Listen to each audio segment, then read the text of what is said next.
50,000 years ago, the Earth was locked in the grip of the late Pleistocene, the last great ice age before the dawn of agriculture, cities, and civilization. To imagine life in this distant era, we must first step back into a world profoundly different from our own. Sea levels were lower, climates harsher, and landscapes unrecognizable compared to the continents we know today. Human beings existed, but their numbers were small, scattered in bands across the globe, their survival balanced on a knife's edge. The climate and environment. At this time, massive ice sheets blanketed much of the northern hemisphere.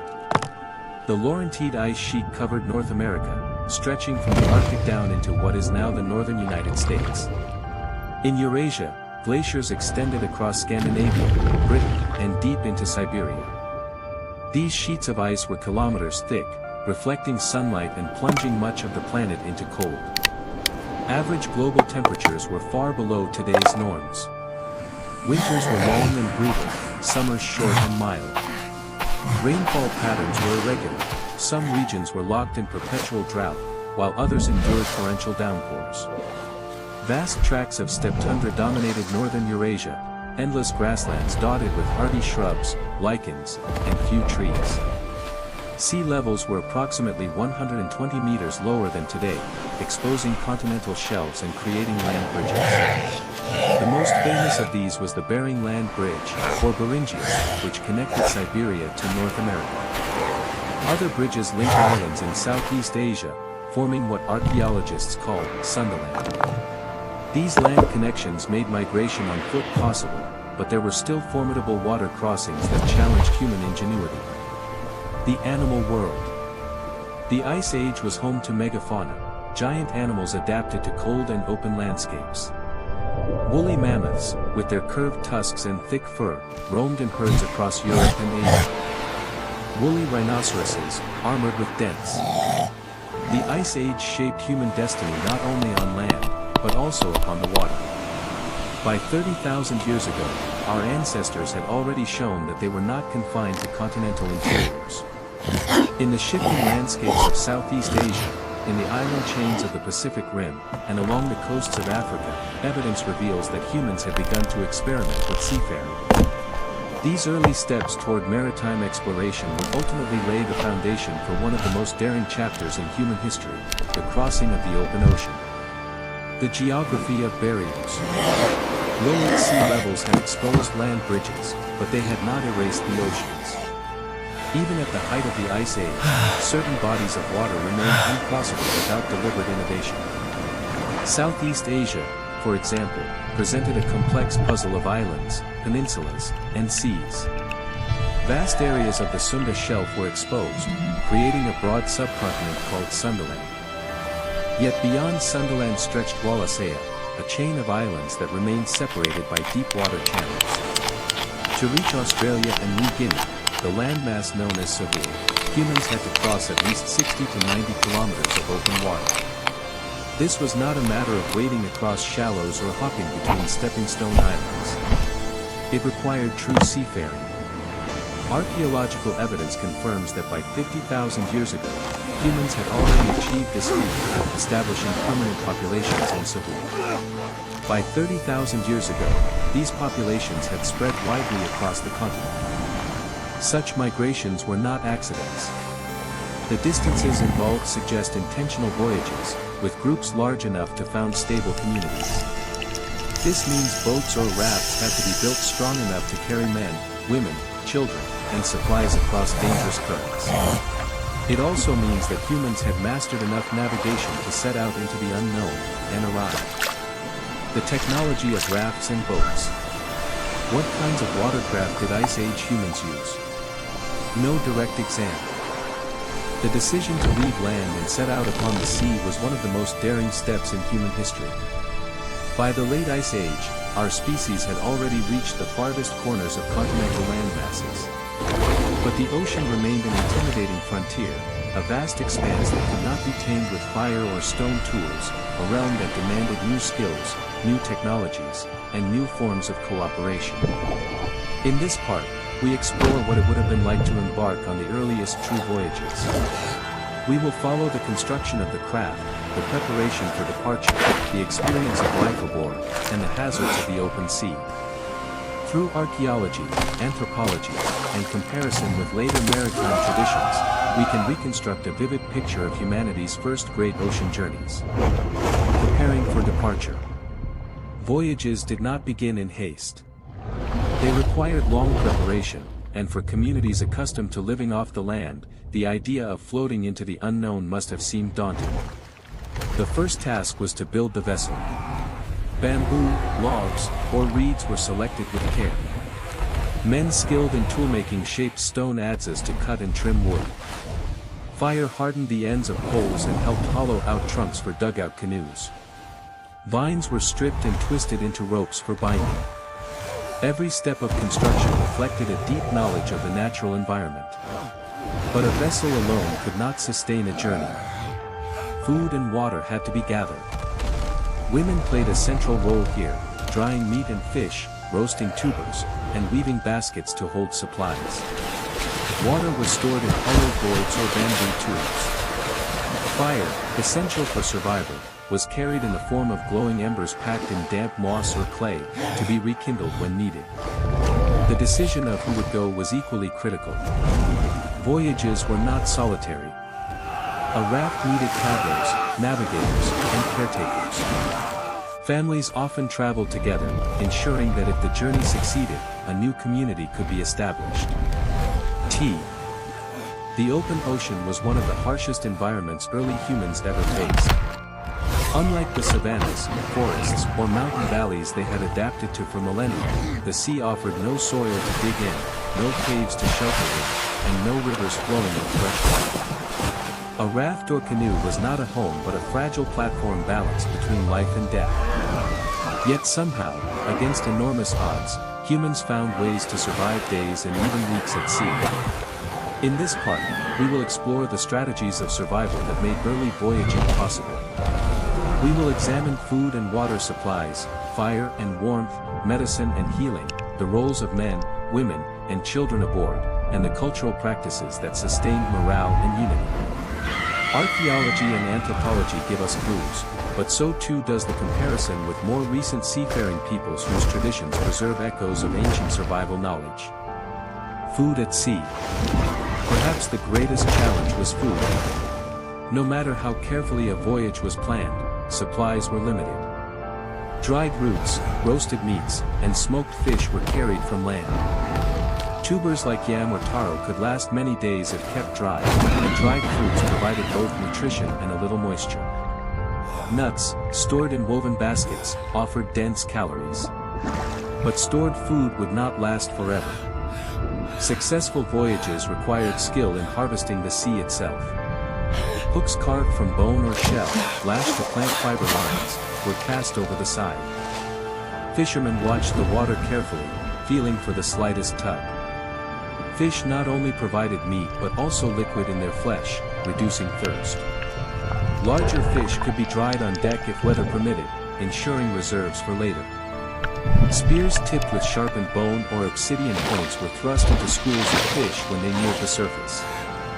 Flying fish, startled by the raft's shadow, sometimes landed directly on deck, a gift of protein from the sea. Sea turtles, when caught, offered both nourishing meat and precious fluids from wit. After days, weeks, sometimes even months on the open water, the sight of land was a revelation. For voyagers of the late Ice Age, to glimpse the dark line of a distant coastline or the green crown of an island was to witness the triumph of endurance. Land was survival. Land was future. And yet, the first moments of landfall were not the end of struggle. They were the beginning of adaptation to an entirely new world. In this chapter, we will explore how ancient voyagers approached landfall. We will look at how they recognized islands before reaching them, the dangers of arrival, the challenges of first settlement, the resources they sought, and the cultural transformations that followed. Archaeology and anthropology give us valuable insight into these moments when humanity expanded its horizons. The first sightings. Land was not always obvious. Low islands could remain hidden until the final hours of approach. Navigators relied on subtle clues, flocks of seabirds flying at dawn toward feeding grounds, clouds forming over mountains unseen beyond the horizon, and the change of wave patterns where ocean swells rebounded from distant coasts. Sometimes, voyagers would sail deliberately into areas where they knew islands should exist, guided by ancestral memory or by stories passed down from earlier scouts. Other times, land was found by accident, a storm pushing rafts into uncharted seas, luck leading survivors to unexpected shores. The first sight of land ignited joy but also caution. Not every coast was safe. Cliffs barred access. Reefs shredded hulls. Breaking waves could smash a raft before it touched sand. Navigators sought channels or lagoons, searching for gentle beaches or river mouths. The final hours were often the most dangerous of all. Landfall rituals. Reaching new land was not treated as a simple arrival. It was a sacred event. Many cultures later reported that the first step on a new shore was accompanied by prayer, song, or offering. Survivors thanked. The first successful landfall was never the end of the story. Across the late Pleistocene and early Holocene, humanity displayed a restless rhythm, to arrive, to adapt, and then to move again. This cycle of exploration transformed isolated beaches into hubs of migration, small islands into stepping stones, and archipelagos into bridges across vast oceans. In this chapter, we examine how humans expanded beyond their first settlements. We will look at the demographic pressures that drove outward movement, the technological advances that enabled it, and the cultural systems that encouraged exploration. Archaeology and genetics reveal how this process unfolded, turning once isolated islands into connected worlds. From settlement to expansion. Once a community established itself on new shores, growth was inevitable. Even a small founding group, a few dozen individuals, could, within generations, multiply into hundreds. Islands had limits. Freshwater was finite. Forests could be cleared only so far. Hunting grounds became depleted. As pressure built, two responses were possible: conflict within the group or expansion outward. For many communities, the solution was mobility. Younger generations, denied access to prime land or resources, built their own canoes or rafts and set out in search of new territories.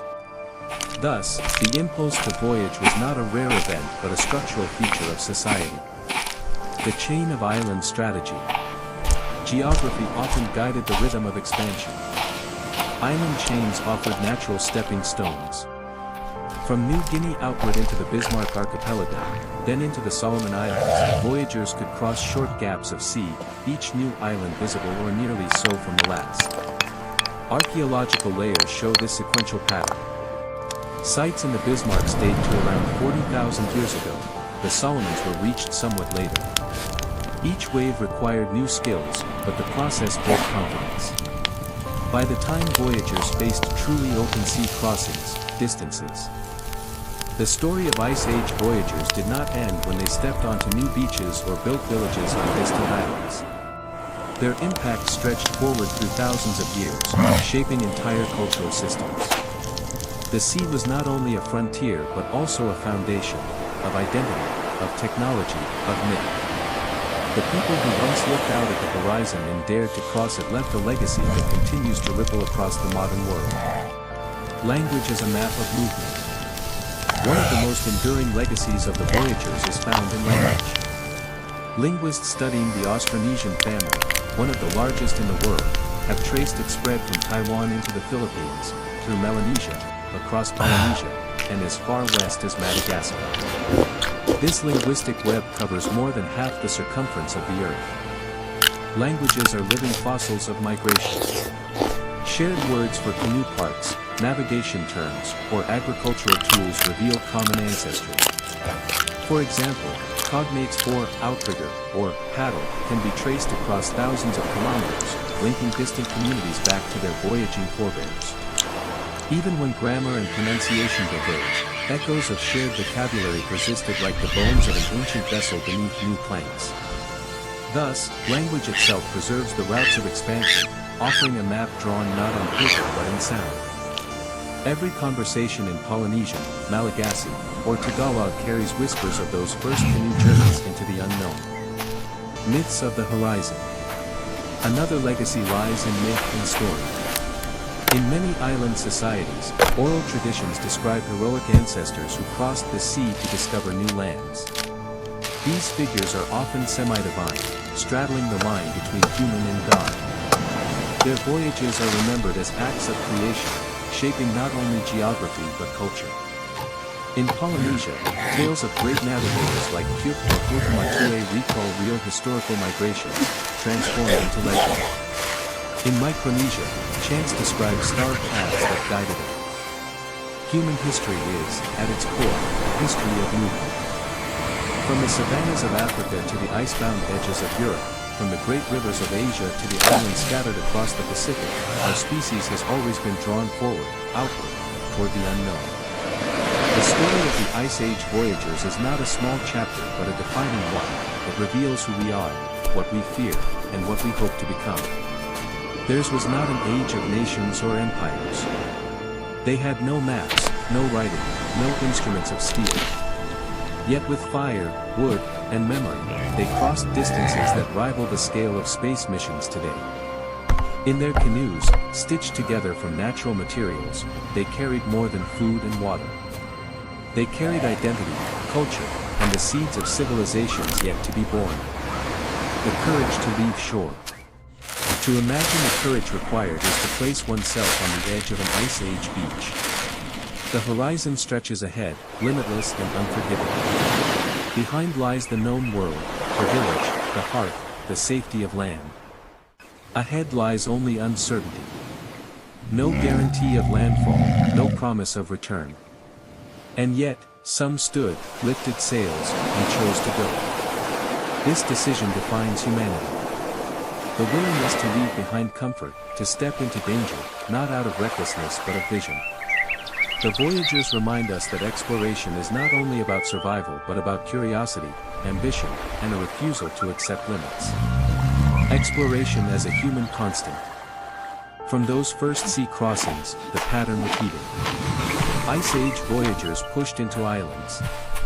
Later generations crossed deserts, climbed mountains,